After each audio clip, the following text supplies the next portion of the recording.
Okay, got it. So Yeah. they're all kind of getting their jobs from these apps. You guys help with kind of organizing all of those leads, Yep. and I assume that's to me some kind of makes things more simple. Is that's not making them more money yet? Yep. How is it, helping them earn more? Yeah, yeah, exactly. So after we've organized all of these leads in one place, then we do the optimization on top of it. So think of the Okay, fact that like a truck driver has to make a decision pretty much every yeah, week, right, or every 2 weeks, depending on what their schedule is. The decision is I am in LA and I can go anywhere in the country. Right. yeah, So today, the way that a lot of these drivers are working is they open whatever app or they call whatever local broker and they say, hey, I'm in LA, I'm ready to go anywhere. And then the person tells them, well, I have a load going from LA to Dallas, right? And then they take that load to yeah, Dallas. The problem is it might be that Dallas is actually a terrible place for you to go to for that specific week because you might not be able to find something going from Dallas back to LA or from yeah, Dallas to Virginia and then Virginia to LA, right? So what we do is with this schedule optimizer, we're basically saying like, tell us where you are and where you want to be at the end of the week or in yeah. 2 weeks, and then we just build a full schedule. So we have an understanding of what's going on in the market at any given point in time, and we basically say like you should go LA to Virginia, Virginia to Dallas, Hmm. Dallas back, right?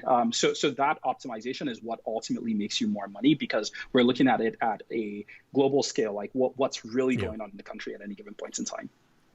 Yeah, no, that's really interesting, and that's kind of one of the reasons why I'm no expert in truck driving. That if that's not apparent by now, it definitely will be by the end of this interview. Yeah. But it's one of the reasons why I love studying comparable industries in the logistics space is because, for example, Uber and Lyft have millions, or actually at this point probably billions of data points out there, and a few years ago they launched a feature called Next Trip for drivers, right? So it's actually kind of sounds pretty similar. It knows exactly where you're going, and then by the time you get to your next trip, it's sending you your next request before you even have to wait. Now, this is, happening with truck drivers, much less frequently, right? Like you said, they're only making this type of decision once every week or two. But I think that a lot of the same dynamics, the density required for something like that to work, and kind of just how popular it is with, gig workers, for example, translates over because I do really agree with you. And sometimes I think the challenge with some of these apps for owner operators, whether they're gig workers or people renting out fleets of cars or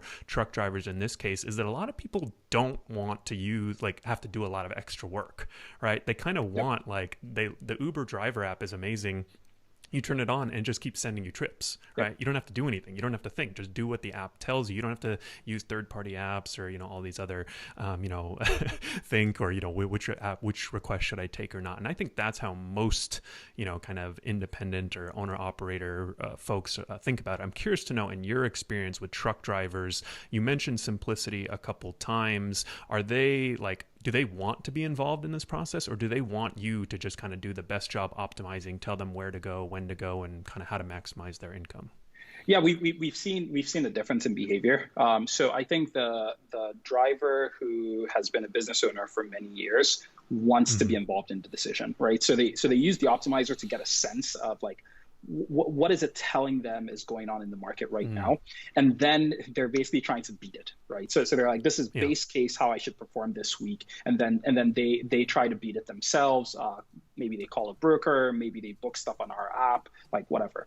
And then the person who is new to the industry, so they're not a new truck driver. We only work with drivers who have over 3 years of experience right now, Mm-hmm. but they are first time business owners. That person is relying on the optimizer even more. And this is how they're getting a better understanding of what's going on in the industry as a whole. The other thing that's very interesting about trucking is that there are all of these negotiations that also happen, right, between the Mm. driver and the broker.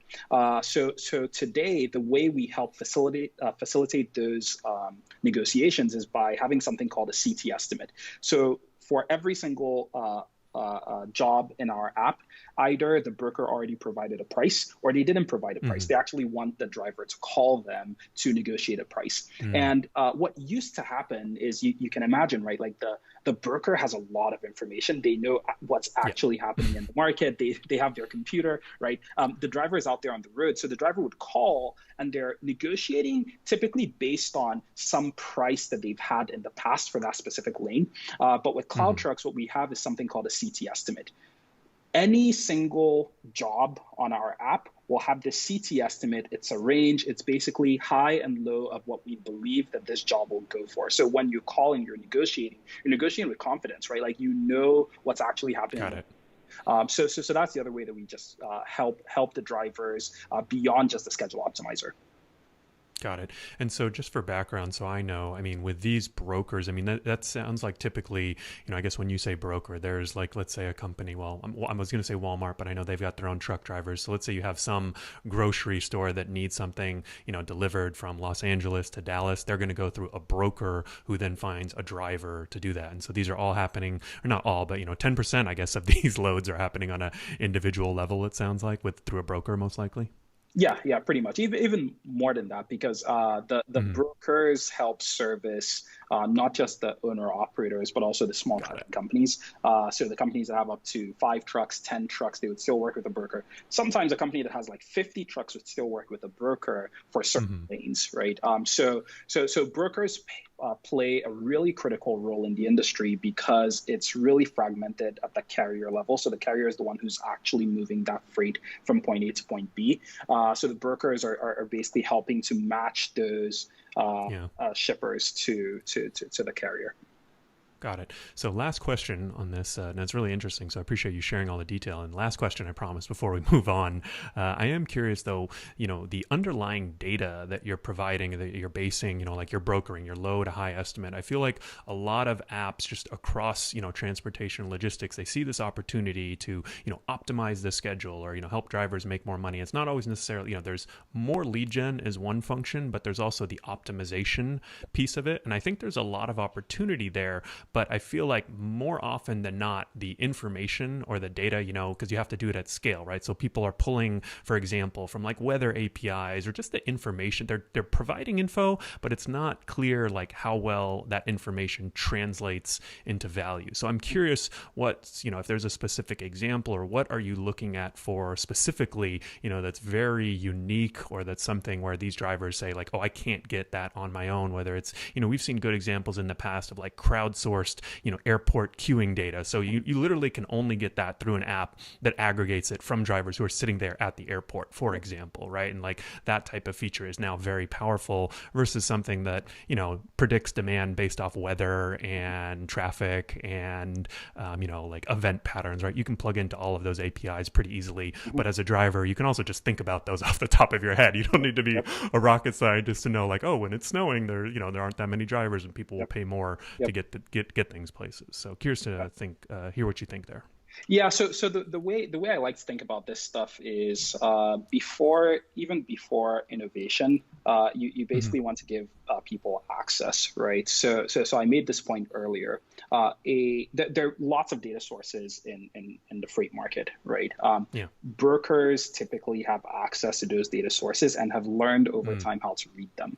The problem is that the truck driver didn't have access to those data sources or didn't know how to read them, right? So our first job is like, let's plug into the right sources of information, and then let's provide that data in a very easy way to consume to these drivers. So the easy way to consume is on every single load, we will just tell you, here's what we believe is the high, here's what we believe is the low. Yeah. So that's step one.